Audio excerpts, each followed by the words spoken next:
Gazette du Togo, une vision sur l'actualité togolaise et sur le monde. Bonjour et merci infiniment de vous retrouver en ce jour, en ce premier samedi du mois de l'an. Nous sommes en 2026. Nouvelle aventure dans Rencontre et Échange, l'émission de Madère qui passe chaque fin de semaine. Et je prends de l'occasion pour remercier tous ces hommes et femmes qui ont su nous accompagner sur ce plateau pendant une année entière pour sur des sujets d'actualité de divers horizons. Je remercie nos téléspectateurs qui sont restés fidèles et toutes vos remarques faites sur YouTube ou les commentaires sur Google. Et nous commençons une nouvelle année avec de nouvelles thématiques. Et pour démarrer, nous allons parler de ce 21e siècle dont on a déjà bouclé le cap de ce siècle qui a commencé depuis 2001, qui prendra fin en 2100. Pour en parler, on va discuter du 21e siècle, ses défis et ses enjeux, les grandes crises qui emportent notre monde contemporain. Et pour en parler, je reçois pour vous M. Yorvi Fabien Akakpo, cher ami, merci sur ce plateau. Voilà. Je vous rappelle que vous êtes philosophe et écrivain togolais, vous êtes doyen honoraire de la faculté de l'université de Lomé, auteur de plusieurs ouvrages, une œuvre de plus en plus abondante connue au-delà de nos frontières. Votre récent ouvrage, La science dans les traditions africaines, paru l'an dernier, en 2024, 2 ans plus tôt, vient d'être traduit et publié en 2025 en italien. Alors pourquoi ce choix? On en parlera de très rapidement. Et votre œuvre est surtout centrée sur les questionnements des sciences, des technologies et de l'innovation. Et l'enjeu principal de tels questionnements, c'est la problématique de la domination et de la libération. Professeur, merci d'être sur nos plateaux. Merci. Merci pour ce que vous faites pour le Togo et l'Afrique, parce que vous êtes vu partout. Merci pour cet engagement à travailler pour la cause de l'Afrique. Nous en avons besoin. Merci infiniment. Et merci à vous aussi. Tout à l'heure, je le disais dans l'introduction, votre dernier ouvrage, votre dernière parution est traduite en italien. Hein? Pourquoi le choix de cette langue? Non, ce n'est pas mon choix. Voilà. Moi, j'ai trouvé un éditeur parisien qui a publié l'ouvrage en 2024. Et puis quelques mois après, traditions africaines. On n'a même pas dit ce plateau. Oui, tout à fait. Et quelques mois après, il y a une éditrice italienne qui m'a envoyé un message en me demandant si je permets qu'elle propose une traduction de l'ouvrage. Et j'ai dit oui, bon, parce que quand vous traduisez, c'est pour que vous soyez lu ailleurs. C'est ça. Donc j'ai dit oui. Et elle est allée très vite. Je crois 5 mois après, elle a sorti la version italienne de cet ouvrage-là.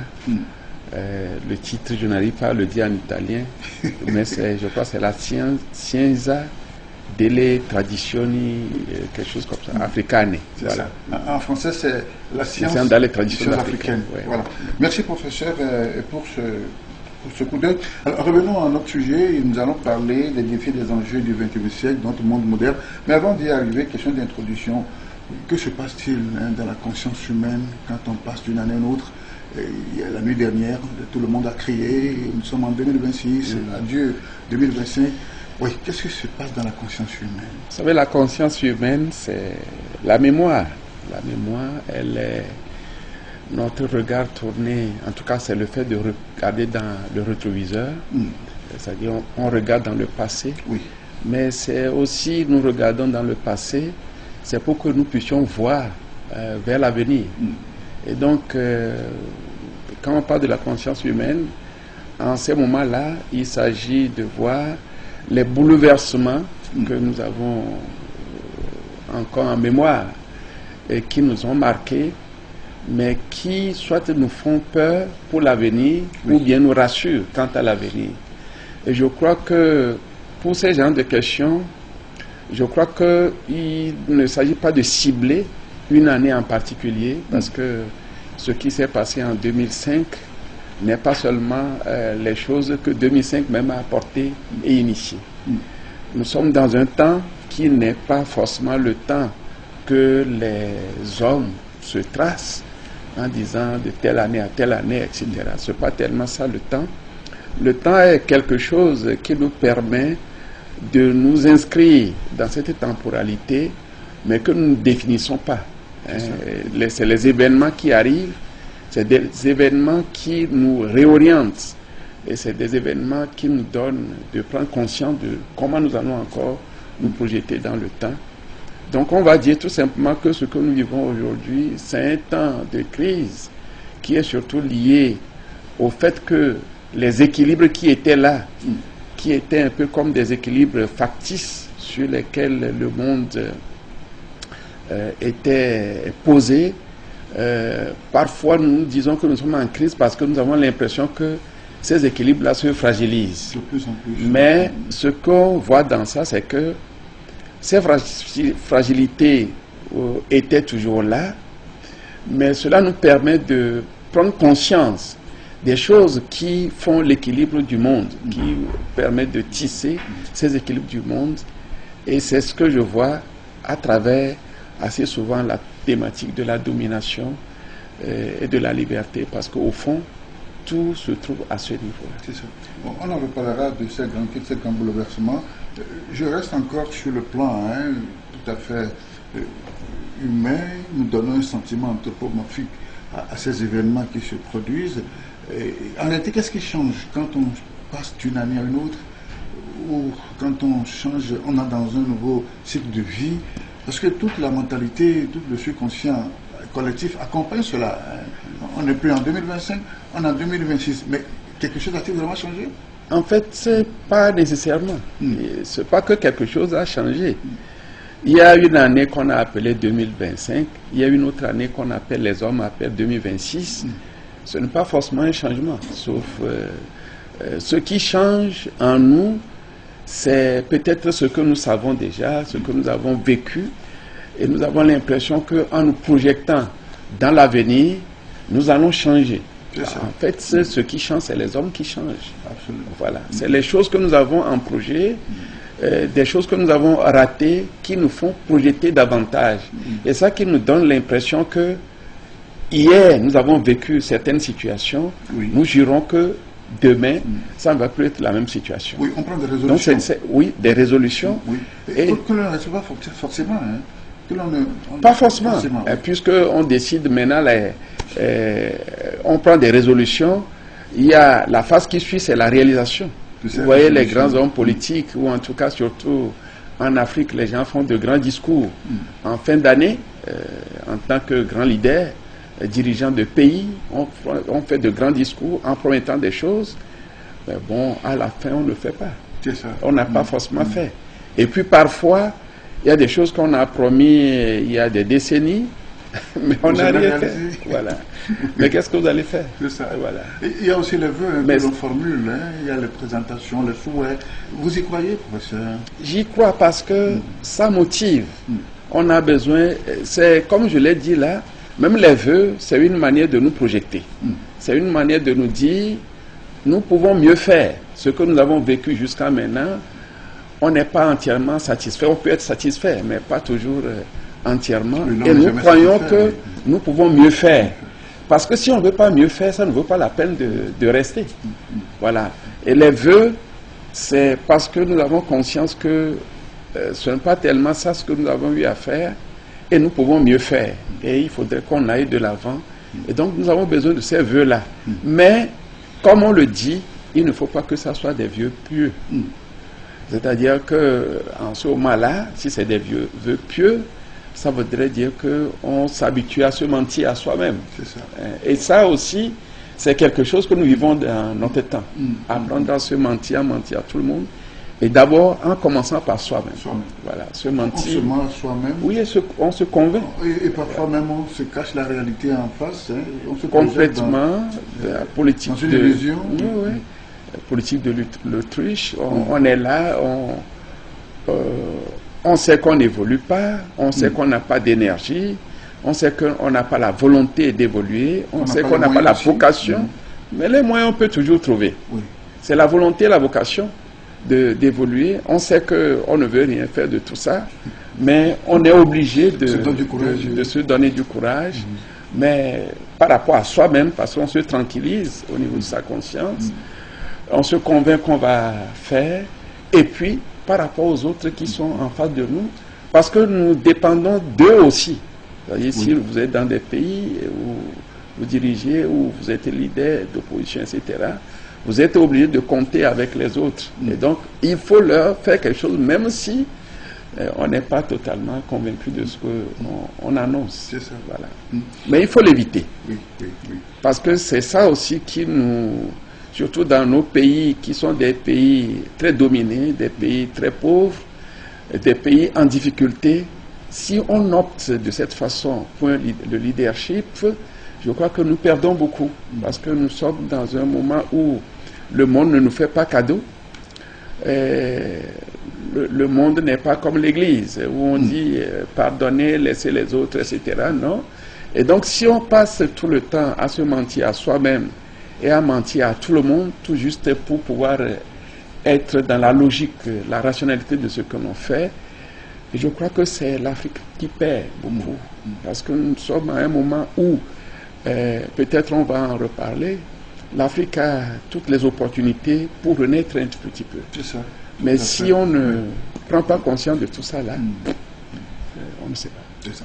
Alors 2025 est rentré dans l'historicité du temps, c'est fini, et il a été, cette année donc, a été marqué par des événements. Il y a des crises qu'on a connues à travers le monde, que ce soit en Afrique, que ce soit ailleurs en Europe ou en Occident en général. Il y a eu de ces crises. Alors quels sont, pour ça, en tant qu'analyste, philosophe, ces événements, ces grandes crises, ces grands redressements qui vous ont marqué durant l'année qui vient d'être écoulée? Oui, comme je l'ai dit, on ne va pas dire l'année qui vient de s'écouler, mais parce que c'est de grandes choses qui traversent le temps. On peut dire quand même que les crises majeures que le monde est en train de vivre, nous avons toujours cette situation de crise, mais les crises majeures, c'est ce qui se passe sur le continent européen aujourd'hui avec la guerre qui se déroule sur le territoire de l'Ukraine et qui oppose la Russie à l'Occident, à l'Europe. Ce n'est pas une guerre entre la Russie et l'Ukraine, c'est vraiment une guerre entre la Russie et l'Europe. Mais aussi ce qui se passe depuis le 7 octobre où le Hamas a vraiment attaqué d'une manière qu'on n'avait jamais vue, inattendue. Et la riposte aussi, qui est une riposte qui nous... est une riposte qu'on n'avait jamais vue. Disproportionnelle je ne sais pas tellement ça que je veux dire. Disproportionnelle, surtout par rapport à la riposte même. C'est-à-dire que, vous voyez, si vous prenez l'Ukraine aujourd'hui, je vais revenir à Gaza, en réalité, la guerre est une guerre qui n'oppose plus vraiment les soldats, mais une guerre où la destruction de ce que l'homme a fait est une destruction qu'on n'a jamais trouvée dans l'histoire, observée. C'est la même chose qu'on voit d'abord à la fois dans ce que le Hamas a posé comme acte, où on massacre les gens rapidement comme ça, des gens qui ne sont pas des soldats, et puis la riposte qui a constitué finalement à une sorte d'effacement. Vous voyez comment c'est de l'armement extraordinaire, de l'armement qu'on n'avait jamais vu, qui existait, mais qu'on n'avait jamais vu sur des terrains d'opération militaire. C'est-à-dire, vous avez des drones ou des armements qu'on a aujourd'hui qui sont des armements intelligents et dont la destruction, la capacité de destruction est extraordinaire. Cela dépasse tout ce que l'on peut imaginer. Voilà. La guerre a totalement changé. Et puis les gens m'ont dit, mais écoutez, on va à la destruction totale, mais nous avons la capacité de reconstruire. Mais ce qui est détruit... Il y a des conférences qui sont organisées pour ça. Hein, bien sûr. Pour les gens se préparent sérieusement pour reconstruire. Mais qu'est-ce qui a été détruit? Ce n'est pas seulement les immeubles, mais c'est la conscience humaine, c'est des vies humaines. C'est l'homme qui a été détruit, déchiré. L'homme ne comprend pas. On a atteint un niveau d'inhumanité qui est tel que ce niveau-là ne peut pas être, on ne peut pas reconstruire ça. Vous voyez? Donc c'est ça le problème aujourd'hui qui montre combien notre monde, après la Deuxième Guerre mondiale, on a essayé de faire des choses, c'est ce que j'appelle les équilibres, qui ont été élaborés, ont été des équilibres factices, parce que derrière ces équilibres-là se trouve toujours l'enjeu de dominer. L'enjeu de dominer, l'enjeu d'écraser, le mépris des autres. on prêche le discours des droits de l'homme, leur universalité, mais on voit certains comme des moins que rien, c'est-à-dire que si on tue un noir ou bien je ne sais pas qui, ça n'a pas tellement de poids par rapport à une seule personne qui a été kidnappée quelque part. Tout cela est mauvais. Mais il faut voir l'appréciation, disons, qu'on fait selon la personne qui est victime de cela. Selon votre origine peut-être raciale, selon votre origine nationale, etc. On va dire, bon, vous voyez quand, par exemple, vous voyez ce qui se passe chez nous, au Sahel, qui s'approche de nous, tout cela, il n'y a aucun commentaire, c'est comme la presse laisse ça dans l'anonymat. Oui, les grandes crises, vous avez cité Gaza, vous avez cité Ukraine. Oui. Mais revenons encore à Gaza, avec cette destruction massive des Palestiniens, avec, et parfois même des contestations à l'intérieur d'Israël, oui.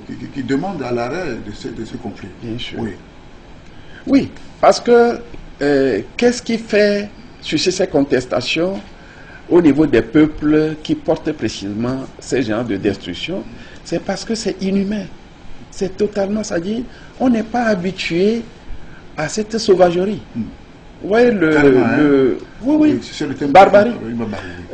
Parce que vous savez, au niveau de la philosophie occidentale, tel qu'on a vu les achèvements dans des théories qu'on trouve chez Hegel ou d'autres, en disant il y a une fin de l'histoire. Qu'est-ce que ça veut dire? Ça veut dire tout simplement que les difficultés que l'homme a, où on ne s'entend pas, on se détruit, etc., tout cela est porté vers un avenir, une fin meilleure, qui va être la paix démocratique, la paix où on sera plus humain, etc., une fin éthique de l'histoire. Mais ce que nous voyons aujourd'hui remet en cause cette manière de penser le monde des hommes. Parce que, c'est Ebou Siboulaga qui le dit, en réalité, il n'y a pas de fin de l'histoire de cette façon. Puisque nous avons les deux visages, c'est un peu comme les deux visages du dieu Janus. Il y a un visage de l'homme qui est toujours un visage de la barbarie, mais aussi, c'est précisément que c'est difficile de supporter la barbarie, ce que Hobbes va appeler la mort. Difficile de supporter ça, que finalement nous avons aussi un visage éthique. Mais les deux sont là. C'est-à-dire qu'il ne faut pas penser que à un moment donné, ça va finir. Et quand on le fait là, on entretient plutôt la domination. Il ne faut pas croire à ça. L'humanité nous montre que nous sommes préoccupés par la paix, mais c'est parce que nous craignons toujours la violence. Et je crois que Hobbes le montre très bien. Oui. Voilà, il le montre très bien, parce qu'il considère que c'est parce que si je cherche la paix, et je veux aller vers des institutions solides, c'est parce que j'ai peur de la mort. Tant que vous n'avez pas peur, cette grande peur de la mort, vous ne pouvez pas aller vers la paix. C'est parce que la mort que vous donnez aux gens, vous ne voulez pas être victime de ça, que vous êtes obligé de négocier la paix. Et donc nous avons ces deux visages-là, et qu'on lit encore, moi personnellement je lis dans les équilibres ou les déséquilibres que nous vivons dans notre monde actuel, qui est le fait qu'il y a toujours cette volonté de dominer, et les gens ne veulent pas se faire dominer. Qu'est-ce qui se passe? Qu'est-ce que la Russie dit? Quel est le discours de la Russie? La Russie dit, mais nous sommes des puissances nucléaires. Depuis toujours, on s'est entendu d'une certaine façon que vous ne pouvez pas vous rapprocher de moi comme ça. Je ne veux pas m'approcher de vous comme ça. Tout ce qui se fait, c'est comme si on se rapproche de moi et j'ai peur. J'ai peur de ma sécurité. Et Poutine dit, c'est un problème existentiel pour la Russie. C'est le même discours que les Américains tiennent. C'est-à-dire que quand les Américains parlent de la sécurité des États-Unis d'Amérique, cette sécurité n'est pas seulement défendue sur le territoire américain. Cette sécurité est défendue partout dans le monde. C'est-à-dire quand les États-Unis sont présents quelque part, ils disent c'est pour des raisons de sécurité des États-Unis. Nous sommes ici, nous faisons ça loin de nos frontières parce que nous voulons la sécurité des États-Unis. Le danger peut venir de partout. Va de partout. Donc, le problème est là. Ça veut dire tout simplement que les déséquilibres que nous vivons, l'enjeu qui est derrière ces et qui entretient ces déséquilibres-là, c'est la volonté de dominer. Et qui est une volonté permanente que l'homme a. Tant que l'homme est là, on ne peut pas dire qu'on ne peut pas dominer. La volonté de dominer est là comme figure des choses que l'homme fait, des projections que l'homme fait. Parce qu'il va dire je domine, parce que là, je me sécurise. Mais en même temps, vous ne pouvez pas dominer sans chercher la paix, parce que si vous ne cherchez pas la paix, les gens vont comploter contre vous.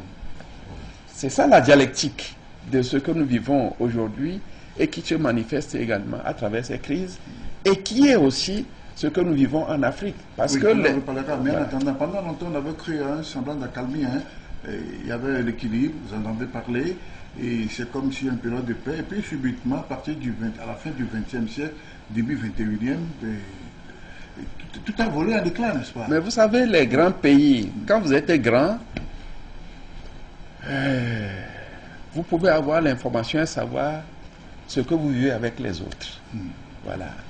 Et donc, comme on a dit après la Deuxième Guerre mondiale, les gens ont dit que c'est vraiment c'est l'horreur, on ne peut plus faire des choses comme ça, etc. Mais ce n'est pas vrai. Après la Deuxième Guerre mondiale, l'homme reste l'homme. Les gens ont les mêmes ambitions. Pas l'instinct de tuer parce que... L'instinct de se sécuriser. L'instinct d'être bien positionné au point que les autres ne peuvent rien me faire. Voilà. C'est ça. Et cet instinct-là, l'homme-là, la société-là, je veux mon bien, je veux ma sécurité, mais il y a l'autre. C'est toute la problématique que les philosophes ont abordée, qui est la problématique de la reconnaissance. Vous voyez, lorsque vous deux, vous êtes là, en conflit, vous voyez un peu ce que Hegel dit à ce niveau-là, vous êtes en conflit parce que vous êtes là. Oui, parce que vous deux, vous savez que vous êtes là. Et la paix que vous voulez pour vous, vous ne l'avez pas sans l'autre. C'est ça. Voilà. Donc, l'autre est votre préoccupation aussi. Donc, voilà un peu, au niveau des grands pays, comment aujourd'hui, parce que, vous savez, ces pays ont atteint un niveau de développement scientifique et technologique qui impacte tout. Je vous le dis, moi, je travaille sur ces questions-là. Oui. L'armement que les gens ont aujourd'hui,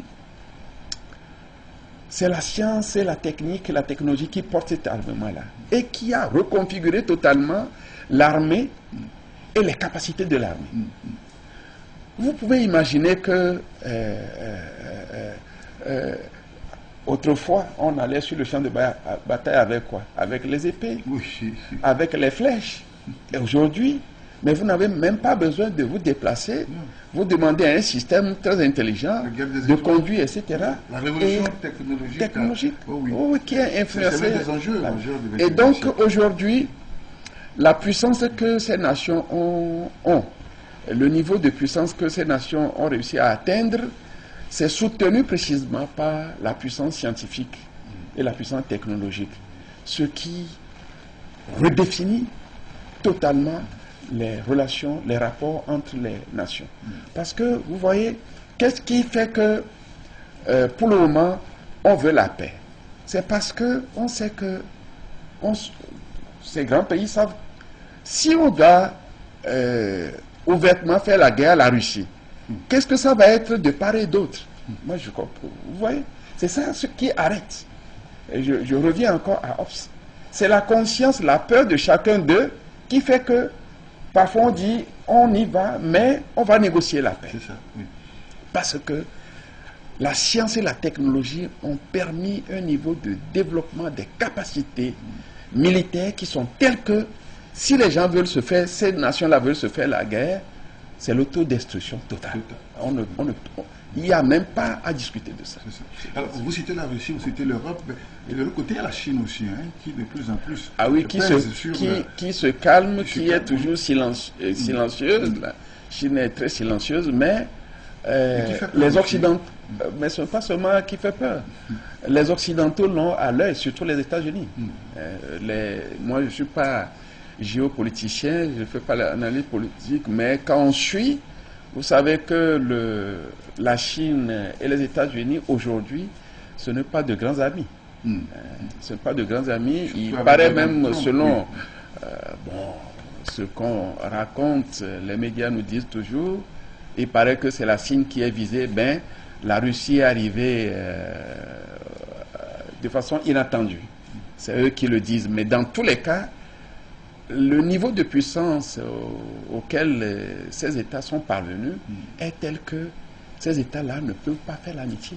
Même quand vous prenez le groupe des BRICS, ou la Russie avec l'Inde, avec la Chine, quand moi j'analyse ces situations-là, je ne crois pas que ils soient des amis, ces pays soient des amis. C'est des alliances, à mon avis, opportunistes, qui permettent aux gens de se positionner pour le moment et de régler des comptes à des amis, à des ennemis qu'on a encore en face de nous. Mais je ne crois pas que ces pays-là, là où ils sont arrivés, croient qu'il y a des alliances d'amis. Je ne crois pas. Même les États-Unis vis-à-vis de l'Europe, je ne sais pas si c'est des alliances où on croit que parce que historiquement, nous sommes proches, donc on est ensemble, je ne crois pas. C'est ça. Alors, revenons sur le continent africain. Il y a aussi des bouleversements, de grands bouleversements sur le continent africain, depuis maintenant cette série de coups d'État qu'on a connus dans certains pays, jusqu'à la constitution de l'Alliance des États du Sahel, au détriment de la CEDEAO aussi, qui est en crise, il ne faut pas avoir peur de le dire. Alors, professeur, comment vous envisagez tout cela? Est-ce que c'est ces répercussions de ces grands bouleversements à l'échelle mondiale qui impactent sur nos États d'Afrique? On peut dire oui, mais il y a toujours nos propres particularités, parce que ce que nous vivons aussi, je veux prendre les attaques djihadistes contre nos pays aujourd'hui, c'est des choses qu'on n'avait jamais vues. Puisque pour être en guerre avec quelqu'un, il faut avoir des difficultés avec la personne. Il faudrait qu'il y ait des problèmes. Par exemple, l'Afrique qui est attaquée aujourd'hui, les pays africains qui sont attaqués par ces groupes djihadistes-là, on n'a pas de conflit avec quelqu'un. Surtout que c'est des gens qui ne sont pas forcément africains. Ils viennent d'ailleurs avec leurs propres problèmes et ils viennent chez nous. Ils disent qu'ils veulent conquérir nos pays et en faire leurs États, etc. C'est quand même surprenant. Vous voyez? Et derrière ça, tout montre, on n'a pas besoin de le démontrer davantage, tout montre que, parce que nous avons un partenariat, en tout cas nous avons des relations qui sont des relations issues de la colonisation, nous avons des puissances, etc. Vous avez vu quand le Mali avait été attaqué, on a sollicité l'armée française, etc. Mais tel qu'on a fait la guerre en Ukraine, en appuyant l'Ukraine, ce n'est pas de cette façon qu'ils ont fait. C'est comme si c'est aussi ça qui a justifié l'arrivée des militaires. En disant, mais vous êtes là, vous dites vous allez nous défendre, vous ne nous défendez pas, et on est là, le statu quo est là, et nous, nos pays, c'est la partition ou c'est quoi? Les gens sont là. Donc c'est un peu ça, et donc je peux dire quand même que c'est ces grands déséquilibres qu'on observe dans le monde qui nous affectent également, mais nous avons nos propres particularités, nos irresponsabilités, enfin, bon, je ne veux pas dire responsabilité au sens de ce qui est contraire à la responsabilité. Ce n'est pas au sens d'injurier, mais l'irresponsabilité, c'est le contraire de la responsabilité. Et depuis les années 60 où nous sommes devenus indépendants, ce n'est pas la responsabilité qui est développée. Sinon, aujourd'hui, si vous voyez, nous sommes attaqués. Comment nous sommes attaqués et que nos armées ne peuvent pas s'unir? Le minimum, même si nous n'avons pas de moyens, on dit toujours l'unité fait la force. Pendant ce temps où on est attaqué et les gens là s'avancent vers les pays côtiers, les gens sont en conflit.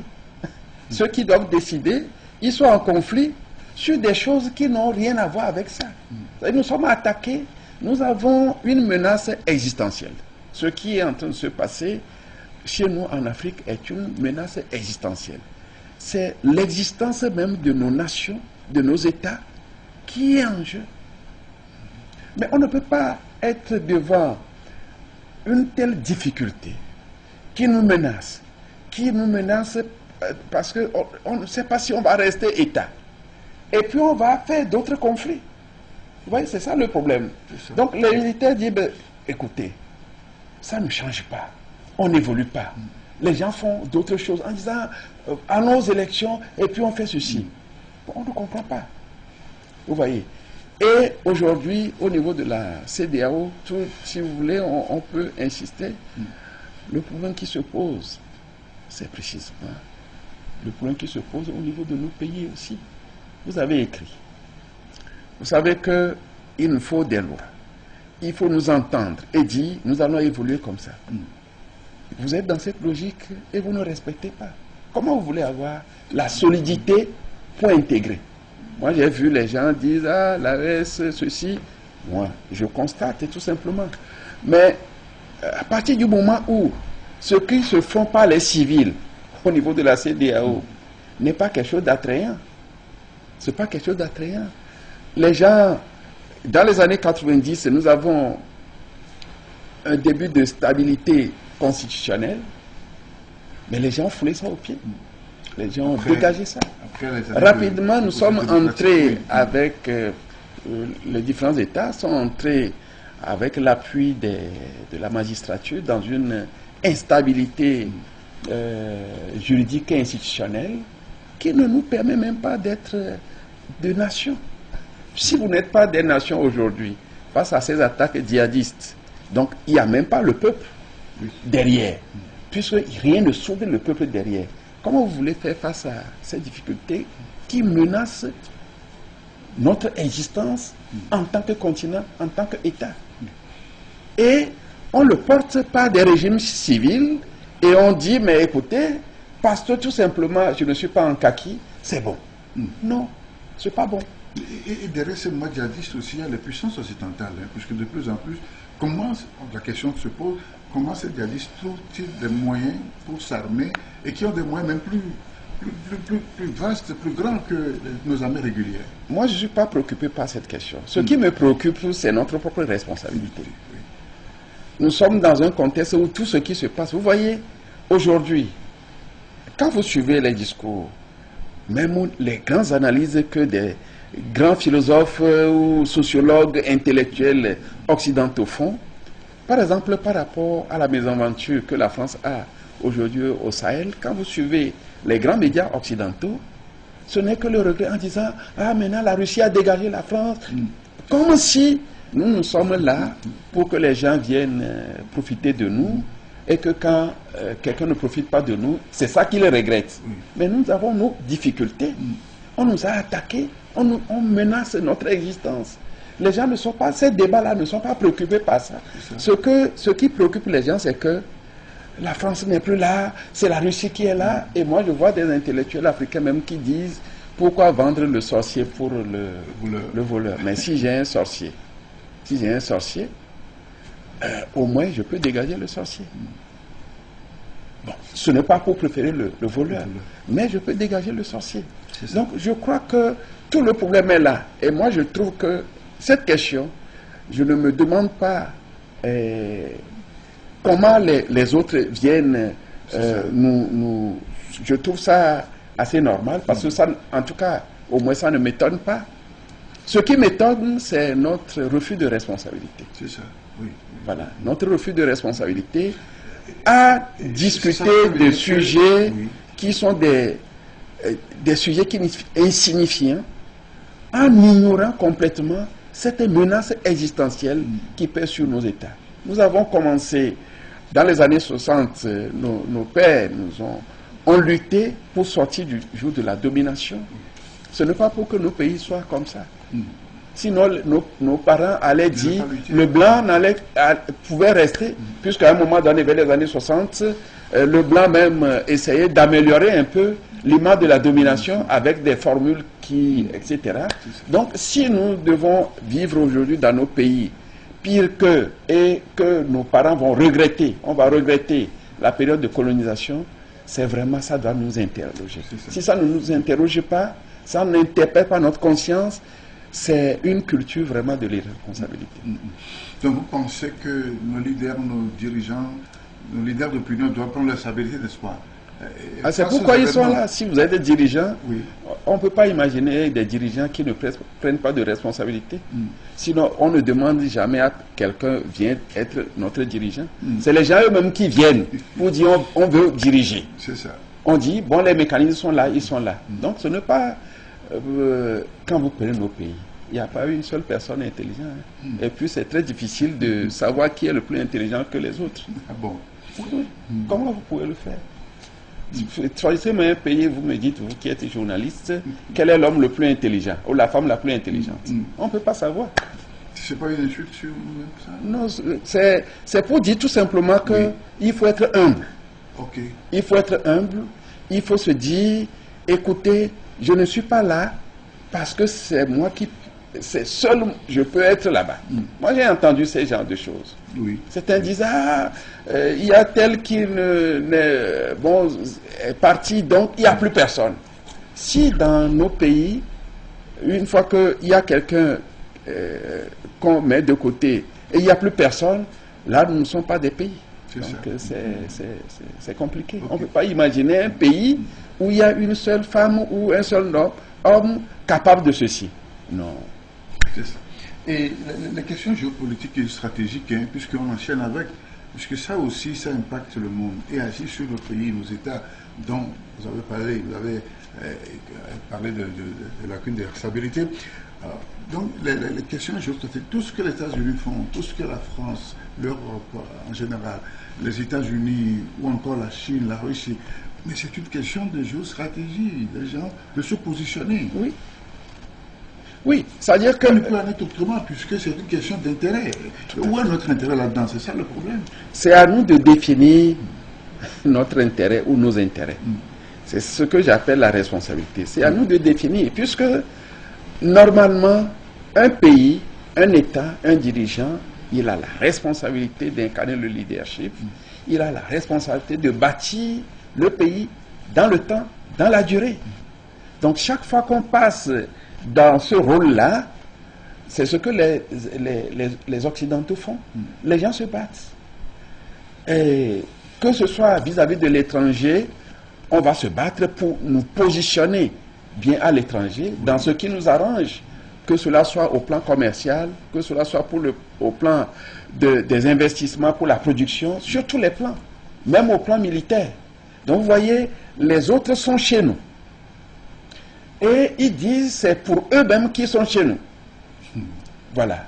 Et donc nous aussi, il nous revient aujourd'hui de nous définir pour dire comment on a un monde comme ça, comment nous allons nous définir et nous organiser pour nous positionner dans ce monde.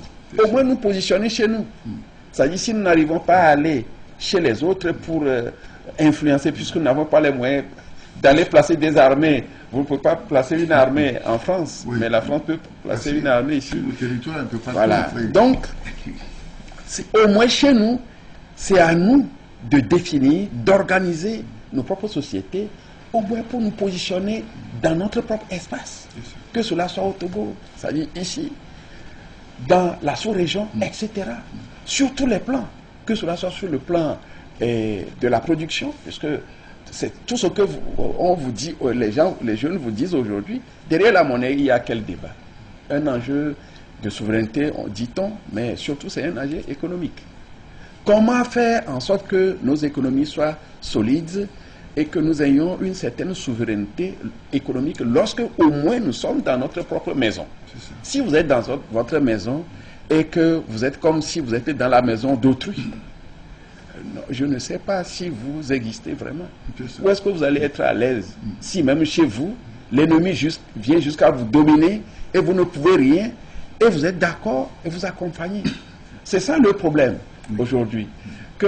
On a en Afrique aujourd'hui un leadership qui apparaît comme un leadership qui vient tout simplement continuer l'administration coloniale, puisque l'administration coloniale était là pour permettre les intérêts de la colonisation. Et si nous aussi nous évoluons aujourd'hui pour la promotion des économies de ceux qui nous avaient colonisés, pour la sécurité de ceux-là, etc., Donc je crois que ça pose problème. Au moins, il faut faire en sorte que nous soyons maîtres, au moins de notre propre maison. Et au même moment, il y a aussi des limitations sociales, des changements de comportement assez extraordinaires au niveau des jeunes, avec les nouveaux médias sociaux et avec toutes ces questions, n'est-ce pas, du genre. Il y a, ça aussi, c'est des enjeux, et ça inquiète en principe. D'abord, tout cela doit être compris par rapport à la situation qui caractérise nos États, qui est cette situation de fragilité, qui est d'abord au niveau de la loi, puisque pour nous, la loi ne signifie rien. Comment vous pouvez écrire un texte constitutionnel vous-même, et puis bon, vous ne pouvez pas respecter ce que vous avez écrit. Gbagbo dit quelque chose qui est très bien, que j'apprécie beaucoup. Il dit le problème de l'Afrique, le problème que le leadership africain a, c'est que ce que nous avons dit, ce que nous avons écrit, nous n'y croyons pas. Mais si on ne croit pas, il n'y a pas quelque chose qui va nous unir et qui va nous souder comme une nation ensemble. Donc il y a cette fragilité qu'on note au niveau qui instabilise précisément l'Afrique. Parce que même on peut être dans un processus électoral et puis on peut modifier la Constitution. Mais la Constitution, c'est pas comme ça. C'est quelque chose qui est là, que les gens se donnent librement, non pas seulement tenant compte de ce que nous sommes en train de vivre dans le présent, mais en considérant ce que nous avons vécu dans le passé, ce qu'on est en train de vivre, nos rêves, et on projette un texte constitutionnel. Et ce n'est pas une affaire de quelqu'un, puisque la Constitution ne l'écrit pas pour un individu, on l'écrit pour la nation, mais la nation installée dans la durée. C'est ça qui fait la durabilité du texte constitutionnel. Et puis deuxièmement, quand on l'a, il faut respecter. C'est-à-dire qu'on n'est pas là, vous voyez un peu la Constitution américaine, eux, qu'est-ce qu'ils font? Quand vous êtes en difficulté, on dit ce n'est pas la Constitution qui est en difficulté, c'est vous. C'est vous qui devez changer. Mais chez nous ici, dès que j'évolue et que je trouve une petite difficulté, je dis bon, changez-moi ça. Et puis peut-être on peut changer tous les ans. On ne peut pas modifier un texte qui nous unit et qui nous projette dans la grande durée. On va modifier comme ça. On va modifier comme ça. C'est à nous de nous discipliner, c'est à nous d'évoluer. Donc cela nous met nos pays dans une situation d'instabilité. Ce n'est pas instabilité au sens de coup d'État. C'est d'abord instabilité au sens où nous ne savons pas où on va. Ça ne mobilise pas, ça ne soude pas la nation. Et vous dites que ça joue sur cette jeunesse que nous avons aujourd'hui. Ah oui, ah oui, parce que c'est ça qui désoriente. Il n'y a pas de repère, il n'y a pas de... C'est ça qui désoriente, puisque le repère n'existe, il n'y a pas de repère naturellement, parce qu'il n'y a pas de constitution. Si vous changez la constitution tout le temps, alors que c'est un texte qui est appelé à projeter la nation dans la grande durée, si vous n'en avez pas, et donc ça veut dire qu'on n'en a pas. Puisque si on peut le changer aujourd'hui, demain matin on peut le changer, après demain on peut le changer, voilà. Et puis, au moment où on ne le change pas, on ne respecte pas. Donc cela crée ce qu'on appelle une injustice générale qui ne soude pas. Parce que, vous savez, vous allez vous sentir togolais quand vous avez l'impression que le Togo vous protège. Si vous avez l'impression que le Togo vous insécurise, vous n'allez pas bien vous sentir togolais. C'est pour cela que nos jeunes vont à l'étranger. Dis non, ça nous insécurise, ça ne nous rassure pas. On va ailleurs. Mais normalement, nous sommes des pays en chantier. On ne doit pas avoir cette situation-là. Vous voyez? Et donc, les jeunes, et c'est aussi pour cela que ce que la jeunesse dit, ce n'est pas forcément qu'il faut approuver ce que la jeunesse dit. Mais le leadership va comprendre ça. Oui, ce langage des jeunes. Oui, au sens où il faut voir qu'est-ce qui fait que la jeunesse est faite comme ça. Vous voyez aujourd'hui les réseaux sociaux, où en Afrique de plus en plus, les jeunes sur les réseaux sociaux se donnent la liberté, même parfois, d'aller vers des autorités, comme on dit en Afrique, manquer de respect à l'autorité. Ce n'est pas bon. Mais le leader est celui qui va dire, mais pourquoi des choses comme ça arrivent chez nous. Qu'est-ce qui pousse les jeunes à ces excès-là? Est-ce que nous faisons bien? Autrement dit, c'est des choses en tant que dirigeants qui devaient nous permettre de réfléchir sur notre propre action, de faire les bilans pertinents de ce que nous faisons. Est-ce que ce que nous faisons, est-ce que ça rassure? Moi, je lis ces choses-là d'un point de vue philosophique comme des indicateurs. Ce sont des indicateurs, ce sont des symptômes qui manifestent un mal qui est là et il suffit de se retourner pour voir ce qui ne va pas. Parce que nous irons loin, nous irons de l'avant, nous serons rassurés lorsque nous prenons conscience de nos faiblesses. Lorsque nous prenons conscience de ce qui ne va pas. Si vous fermez les yeux sur ce qui ne va pas, si vous êtes conscient de ce qui ne va pas, mais en disant je m'en fous, ça ne fait pas leader. Nous avons besoin de... Le leader est là, on a besoin de lui. S'il est là, c'est parce qu'il veut être notre leader et nous croyons qu'il peut faire ce que nous devons, ce que nous attendons. Mais si ce n'est pas le cas, ça pose problème. En Afrique, je crois que c'est aussi cela ce que j'appelle le sens de la responsabilité qui est nécessairement lié au leadership parce qu'on ne peut pas éviter ça. Cette responsabilité qui nous demande de prendre conscience de ce qui ne va pas. Et ce qui nous demande de nous autocritiquer. C'est ça. Ouais. Oui. Alors, tout de même, il y a quand même un réveil auquel on assiste actuellement avec le renouveau panafricaniste, avec les sociétés civiles qui bougent. Et il y a eu à Lomé la dernière fois le 9e congrès panafricain. Est-ce que ce n'est pas une occasion à saisir pour redéfinir les cartes, ou en tout cas pour se repositionner? Oui, mais l'essentiel c'est que il ne faut pas jouer ça. C'est-à-dire que moi je suis très panafricaniste depuis que j'étais étudiant. Ce processus panafricaniste, je connais ça très bien. C'est quelque chose qui m'intéresse. Quand j'étais jeune militant panafricaniste, c'était très sérieux. C'était très sérieux parce que cela était porté par le désir de libération, la volonté de libération. D'abord du racisme, mais également de la colonisation. C'est pour cela que tout ce que l'on fait aujourd'hui et ce que les jeunes disent en s'autoproclamant panafricanistes, il faut faire une grande lecture de ça. Parce que les jeunes qui le font s'opposent vraiment à la domination. Si les États veulent aller dans le sens de ce panafricanisme-là, il faut être hostile à la domination. Pas seulement à la domination coloniale, mais à la domination interne. C'est-à-dire que nous ne pouvons pas être panafricanistes et nous dominer nous-mêmes. C'est le panafricanisme, son essence, c'est d'abord le refus de la domination. Si les jeunes aujourd'hui relancent ça, nous avons ce qu'on appelle le renouveau panafricaniste, les jeunes qui portent, ou en tout cas tous ceux qui, intellectuels, activistes qui portent ça, il faut comprendre ce qu'ils portent. C'est la volonté de nous libérer. C'est le refus de la domination.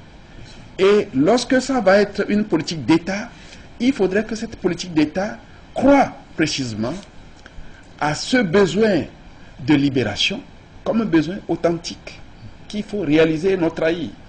Mais aussi, il faudrait qu'on croie à notre volonté de nous opposer fermement à la domination d'où que cela vient. Parce que vous ne pouvez pas porter le panafricanisme si vous ne portez pas la liberté. Vous voyez, dans les années 90, quand le processus démocratique a commencé dans nos pays, ce qui était mis en avant à la fin des années 80, c'est précisément la liberté. Droits de l'homme, liberté fondamentale, les libertés n'ont qu'à revenir, etc. Et ces libertés étaient revenues dans les premiers textes constitutionnels que tous les pays ont adoptés. Et tout ce qui... Du processus démocratique. Mais qu'est-ce qu'on a remarqué dans beaucoup de pays aujourd'hui? C'est un processus, pas d'évolution constitutionnelle, mais un processus de recul constitutionnel qui a consisté progressivement, à chaque fois qu'on veut changer la Constitution, à reprendre des libertés qu'on avait cédées. Comme si la liberté appartenait à quelqu'un et que si je veux, je peux te donner ou retirer. Non, la liberté, c'est pour nous tous. C'est pour cela que les tests... Il y a du recul dans cet élan des années 90. Si la liberté qui était obtenue avec beaucoup d'engagement dans les années 90, si on reprend ces libertés-là, ça veut dire, au plan constitutionnel, l'évolution de nos tests, ce n'est pas une évolution. Oui. Ça n'a pas été continué. Voilà. Certains disent que les codes électoraux que nous avons aujourd'hui un peu partout en Afrique, tantôt on appelle ça commission CENI ou Sénat ou ceci, etc. Certains disent que les premières commissions électorales qu'on n'avait même pas appelées indépendants, ces commissions sont plus solides que ce qu'on a quand on a mis indépendant. Et donc c'est ce jeu africain qu'il faut éviter, qui ne nous permet pas d'avancer. C'est-à-dire qu'on ne peut pas se mentir à soi-même. Si on se ment à soi et on en fait la manière d'évoluer, je crois que le monde ne va pas nous faire cadeau. C'est ça. Voilà. Rencontre sur un nouveau numéro, nous parlons du monde moderne, le 21e siècle, qui a ses défis et ses enjeux à relever.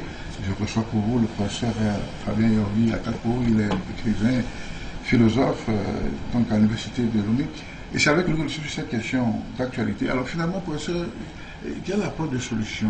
Est-ce que faut-il se taire sur ces choses? Comment susciter une réflexion sincère et approfondie sur ces enjeux, sur ces faits, sur ces crises, pour relancer notre humanité?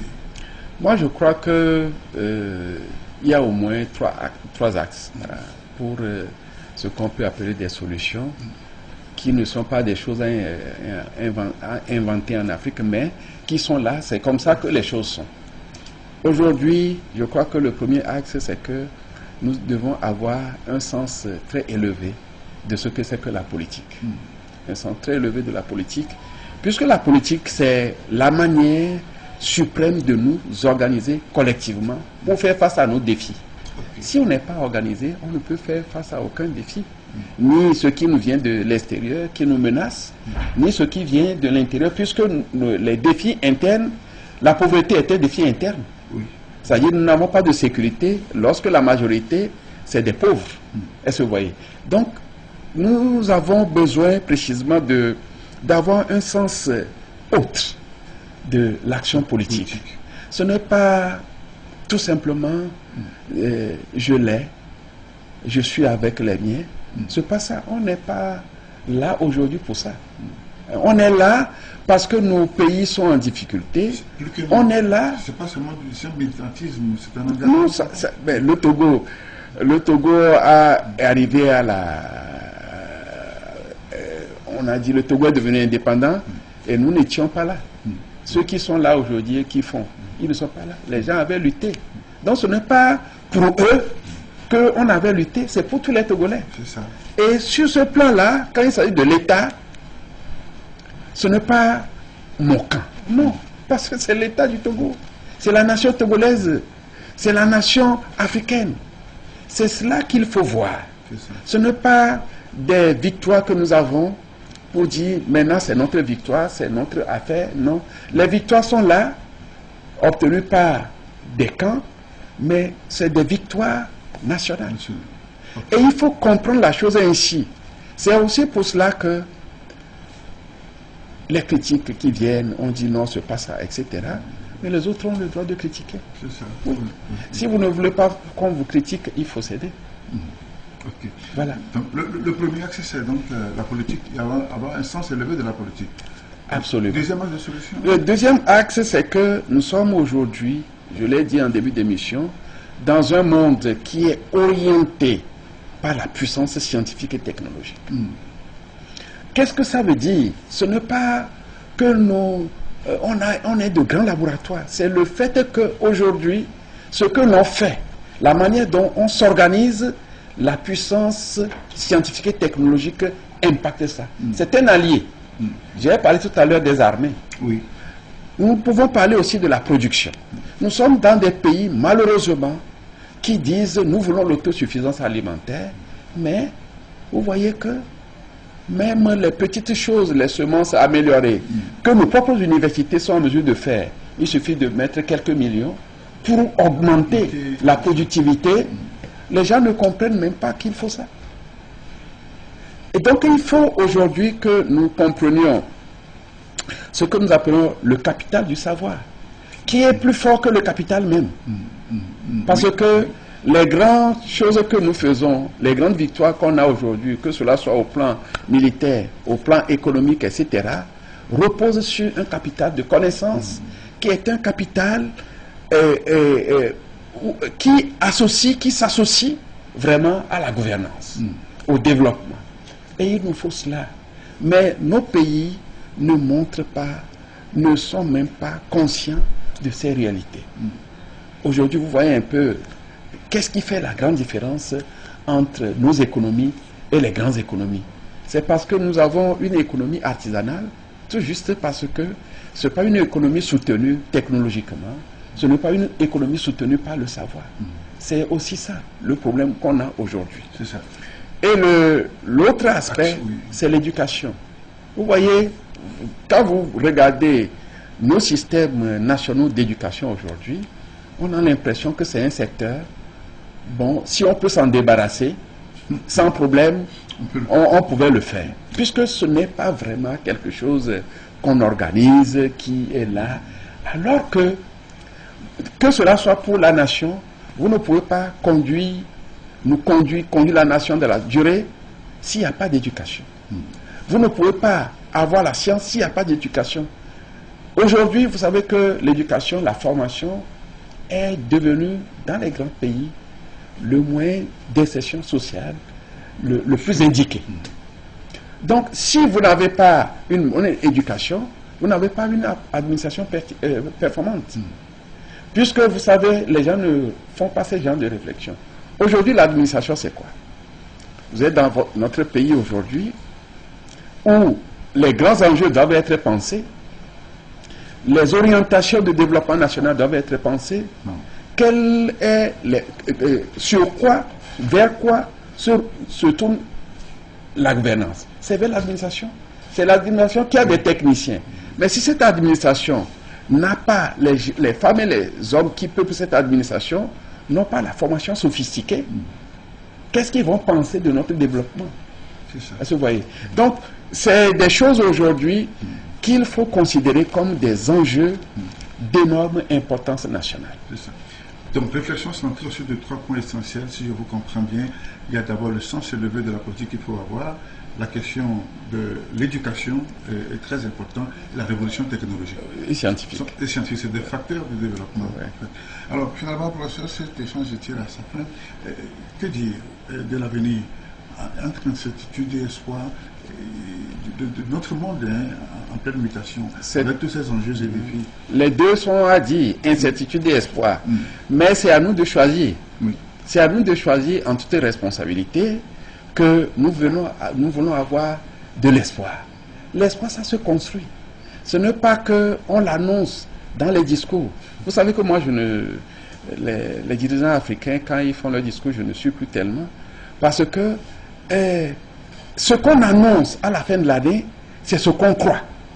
Ce n'est pas seulement ce qu'on dit en termes politiques. C'est ce qu'on croit. En considérant que hier, j'ai fait, je n'ai pas pu, j'ai pas pu. Maintenant là, je crois et j'y vais, je mobilise les moyens. Quand vous voyez les grands dirigeants tenir leur discours de fin d'année, ils disent ce qu'ils veulent faire. C'est ça. Et donc, l'espoir, c'est quelque chose qu'on bâtit. L'espoir, ce n'est pas un mot politique. C'est quelque chose qu'on bâtit. C'est quelque chose qu'on projette et on se mobilise dans le sens de l'espoir qu'on se donne. Ce n'est pas un jeu politique. C'est ça. L'espoir, c'est ce qui est choisi, mais en sachant que ça doit être accompagné d'effets d'espoir. Tout à fait. Voilà. Merci, professeur, pour ce temps passé en studio. Alors, finalement, ça veut dire que le dernier mot revient philosophe, comme on l'a dit, pour la gouvernance de la cité? Non, c'est pas tellement ça, vous savez. Mais tout le monde, nous sommes tous des citoyens. C'est-à-dire qu'un philosophe soit dans les choses politiques, c'est tout à fait normal. Qu'une femme soit dans les choses politiques, c'est tout à fait normal. Mais ce n'est pas pour dire que essentiellement il faut ceci pour bien faire. On peut être philosophe et mal faire. On peut être un génie et mal faire. On peut être en tout cas fils de roi et puis on peut mal faire. Donc ce qui est l'enjeu pour l'Afrique aujourd'hui, c'est nous engager collectivement et de dire que ce n'est pas moi seul qui dois dire ceci. Ce qu'il faut, même quand je fais, ce n'est pas bon, on peut me dire ce n'est pas bon. C'est ça. Voilà. Bien, merci. Accepter la critique positive pour avancer, évoluer. C'est sur ce mot que se referme cet échange en studio portant sur les défis du 21e siècle. Fabien Akako, philosophe, professeur d'université, a été mon invité. Une fois encore, nous vous souhaitons nos voeux les meilleurs pour la nouvelle année qui commence et meilleurs voeux à nos téléspectateurs, surtout ceux qui sont fidèles à cette tranche de réflexion hebdomadaire. C'est fini pour aujourd'hui. Retour la semaine prochaine de réflexion. Pendant ce temps, portez-vous bien et prenez soin de vous. Merci, professeur. Merci.